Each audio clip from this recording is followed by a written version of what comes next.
Welcome back, my darlings, my beautiful collective. You caught me just in the nick of time.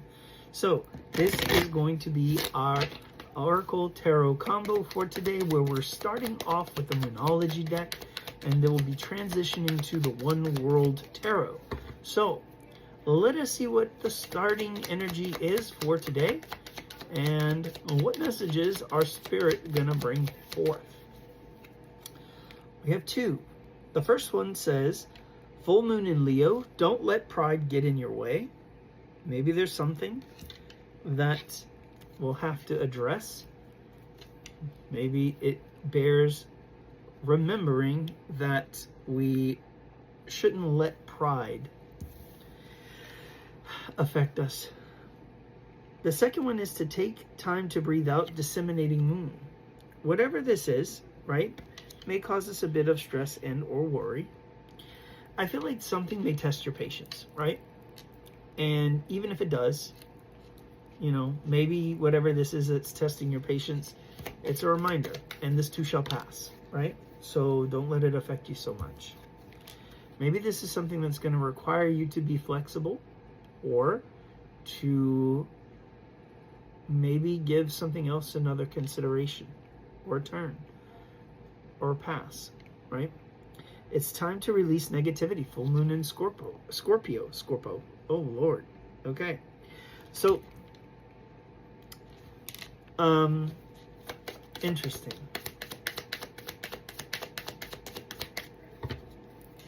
So, let us see what the next one is.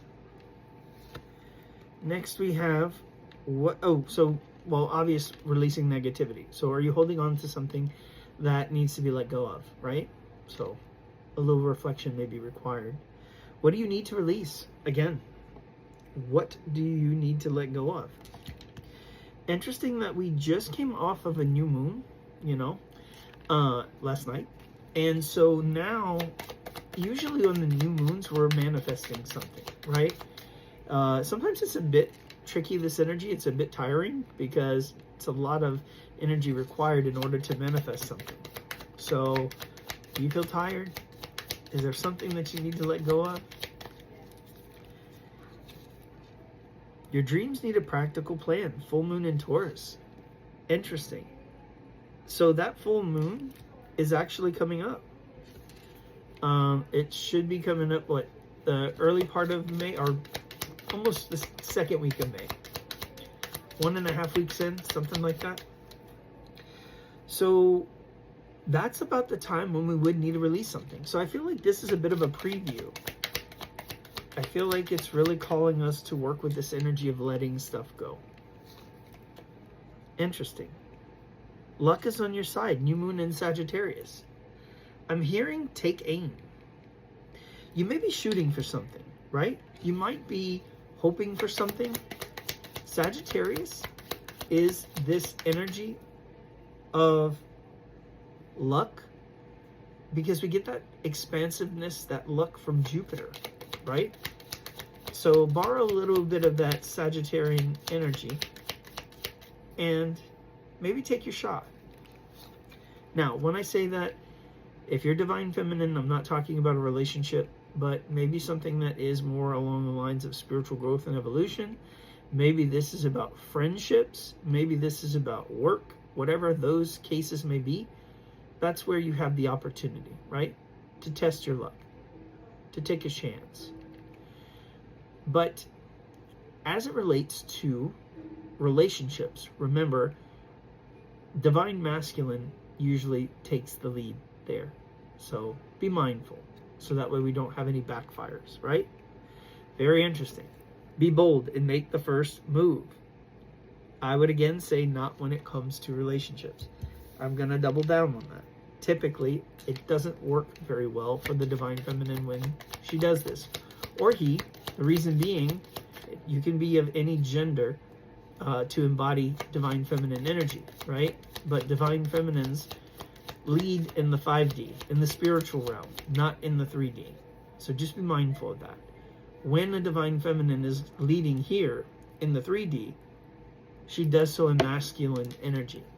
And to do so causes a change in polarity, So the divine feminine goes from divine feminine energy to divine masculine energy. And we know from science, right?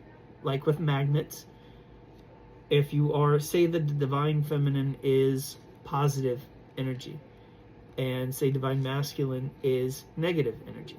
Well, when the divine feminine changes from her positive energy to negative energy, and divine masculine is also negative energy, like energies, polarities repel each other, right? It's the same concept. So just be careful. The end of a tough cycle approaches, full moon in Capricorn. So maybe something that has been very tough for you is about to end. Let's hope that we're coming to the end of these karmic cycles, right? What is next? Don't let your past hold you back. South Node. Okay? So there may be this energy here of looking back at the past. Just be careful that it doesn't get you stuck or keep you stuck. I'm so amazed at how many full moon cards we have out here. The answers you need are coming. Full moon in Gemini.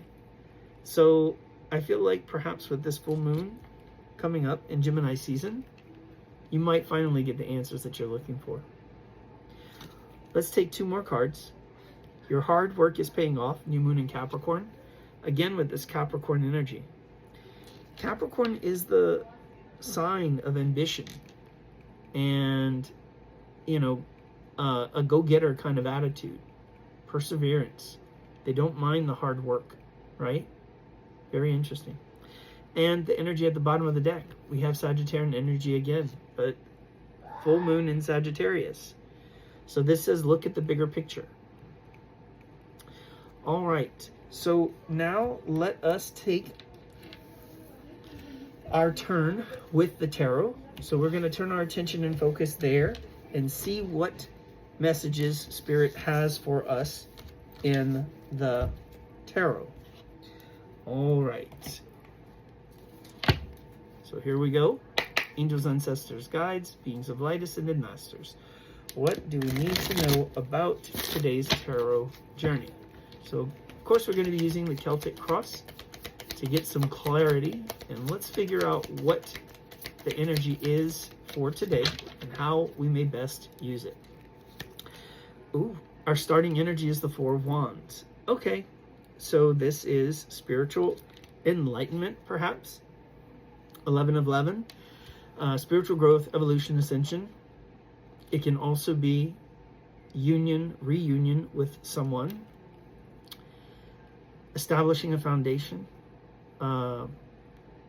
Commitment, home with someone. What is the potential or challenge here? I'm hearing the words coming together, right? I feel like something is coming together. Ace of Wands, a brand new start when it comes to passion and or love. So I feel like something, some kind of commitment, some kind of love, some kind of union is coming together here. Okay. What is our focus on? What is our focus on? The Three of Wands. I feel like you've been waiting for this. Okay. With the Three of Wands, it's like you're looking over a harbor, over the horizon, and you're just waiting for your ships to come in. Your ships being those manifestations, right? I feel like they've been out at sea for quite some time. Hopefully they'll be really, really ready for some shore leave. You know, ready to help you settle into some lighter energy. What is our strength position? The Two of Pentacles. Okay, so the Two of Pentacles is talking about balance and harmony. Maybe you've been juggling things. Maybe you've been trying to rearrange your priorities. I almost see like someone kind of like dancing a bit, like hopping on one foot, or, you know, or like back and forth. So maybe you've been going back and forth trying to make a decision here. Whatever this is, I feel like harmony is about to be restored. Balance is about to be restored, perhaps in this connection. What is our recent past? Our recent past here. The recent past is the Three of Cups. Okay, so this Three of Cups energy can be about celebrations. It can be about getting together, having some kind of a party or an event, but it can also be third party, right? And I feel like it kind of was. I feel like there were perhaps two feminine energies in competition here. So let's see what the near future is, huh? Judgment. I feel like there's definitely going to be this final answer. So this is clarity, a final answer on something. The end of an old cycle, the beginning of something new. When one door closes, another opens, right? So maybe this is closing the chapter, closing out this karmic cycle. And what is the suggested approach here? The moon. Okay, so the suggested approach is something hidden. It can be hopes, fears, dreams. It can be suppressed emotions. Whatever this is, it can also be releasing something, letting something go. What do we need to know here? What do we need to know?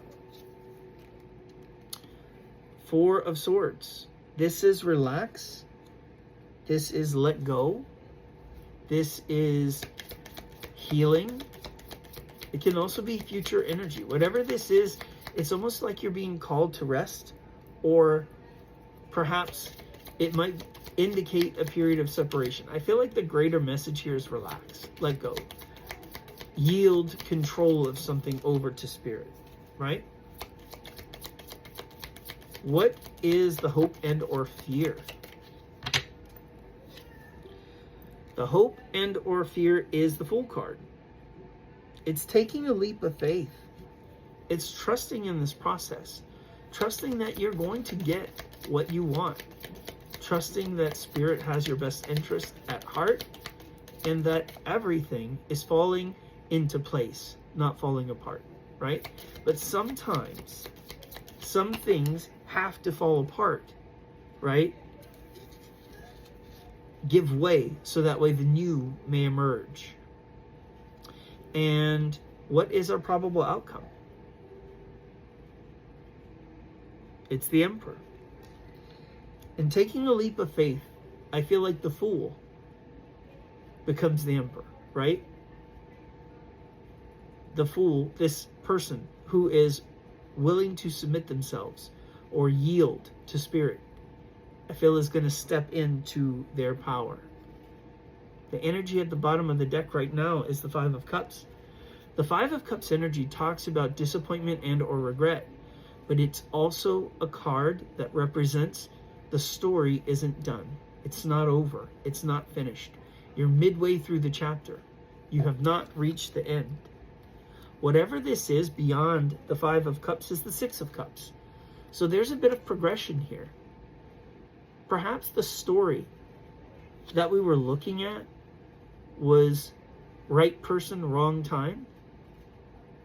But I feel like with this Six of Cups, there is this progression to the next level. And honestly, it's almost like a do-over. But not just doing it again, it's doing it right.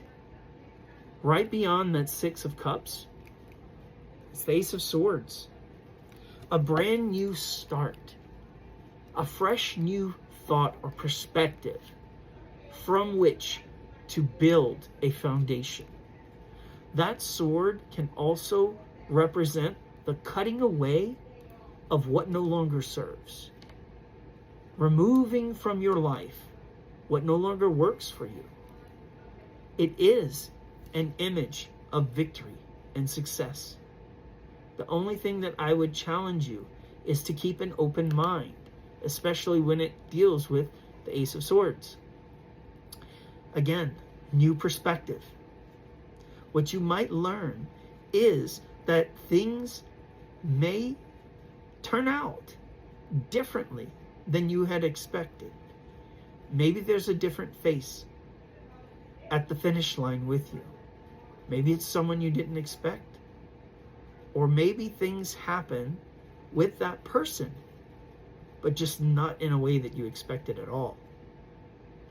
This is why I say keep an open mind. Spirit often will bring us what we need as opposed to what we want. Maybe what you've asked for wasn't good for you, or Spirit knew wasn't going to be for your highest good and purpose. So maybe Spirit decided to give you something better than what you've asked for, right? And if it is truly better than what you could have asked or hoped for, would you really be disappointed? If it led to happiness beyond what you could have ever imagined, I don't think you will. Maybe there might be a small sense of disappointment or regret, that Five of Cups energy, right? But then when you start to really settle in and think about it, when you consider those two cups that are still in the upright position, the union position, right? I think we can all sink in to a sense of gratitude. So, be grateful. Express to the universe gratitude for not only where you've come from, right? What you've accomplished, but also what's yet to unfold for you. Sending you all peace, love, and light. Until next time.